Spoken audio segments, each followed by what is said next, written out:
So you want to invest in a simple and cost-effective way through index funds. Wait, what? Index funds? But how are they different from actively managed mutual funds? How are mutual funds different than ETFs? Which ones of this would require you to have a demat account, a trading account? When it comes to selecting the right investment vehicle, we often get confused between these various popular investing options. So in this video, I'm going to tell you how do you differentiate between an index fund, an active fund and an ETF, and how can you start investing in index funds. But before I tell you more about these interesting investment options, here's what you need to do. If you enjoy our content, do like our video, subscribe to our channel and also press the bell icon to get the latest video updates from DSP Mutual Fund. This really helps us increase the reach of our video to a larger audience who can also benefit from this knowledge and become better investors. We all know the benefits of investing in mutual funds. Diversification without the risk of volatility of single stocks. With that, we get the expertise of a professional fund manager and his team.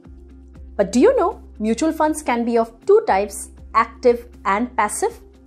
In actively managed mutual fund, the fund manager tries to outperform the benchmark index by selecting securities and taking buy and sell decisions in an attempt to generate higher returns than the benchmark, or as we say, they look for alpha. However, this strategy also comes with the potential of higher cost, higher volatility, and at times the risk of underperforming the benchmark itself. What if you as an investor do not wish to take additional risk and is happy with the performance of the benchmark itself? That's what index funds bring to the table. Index funds are passively managed investment solution where the fund manager tries to mirror the performance of a particular market index like that of a Nifty 50 or Sensex.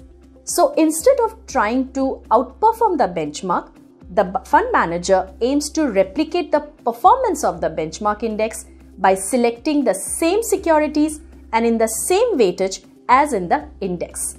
This also lowers the cost and the volatility as compared to an actively managed mutual fund. How can you start investing in index funds? Pretty straightforward. If you are a new investor, all you have to do is complete your mutual fund KYC procedure and fill up an application form online or offline. And if you are an existing investor, it is as good as choosing any other mutual fund. Both active funds and index funds are bought at the end of the day anyways. So now you understood what are index funds and active funds. Let's get to discuss ETFs or exchange traded funds. In India, ETFs are similar to index funds, being a basket of securities that aim to mirror the performance of a particular market index. Just like index funds, ETFs are also not restricted to just broader indices, but also give you the opportunity to invest in various other themes like gold, silver, healthcare, international funds, and so on. So how are ETFs different than active funds or index funds? The difference lies in the fact that ETFs are traded in securities exchanges like stock exchanges, just like individual stocks that can be bought and sold throughout the trading day as a basket of securities. This gives you the benefit of investing in real time in the market, but without the risk of volatility of individual stocks. This also means more flexibility in terms of buying and selling timings, using strategies like intraday trading strategies, stop loss, order limits, etc. So technically, an ETF is similar to how a stock works, and in order to invest in ETFs, you need to have a trading platform and a demat account. So what should one consider before making the investment choice?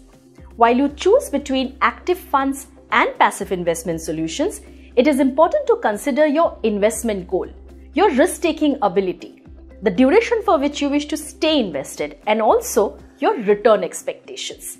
ETFs and index funds are considered to be low-cost investment options considering they have lower expense ratio. ETFs in fact tend to be cheaper than index funds in most scenarios. However, there are some additional costs that an ETF investor should be aware of. The commission charged by your broker, that is your trading platform, and also a small transaction cost that is embedded in the price of an ETF, which is called the bid-ask spread.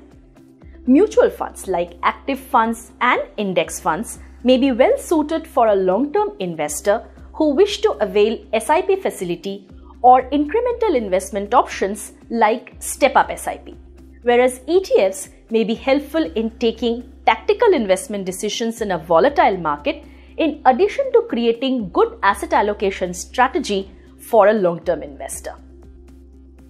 So now you know the difference between an index fund, an active fund and an ETF. Choosing one over the other would depend on what you seek as an investor and your investing behavior.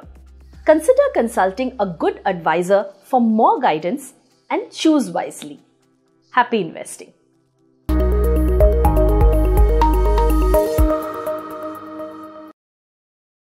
Mutual fund investments are subject to market risks.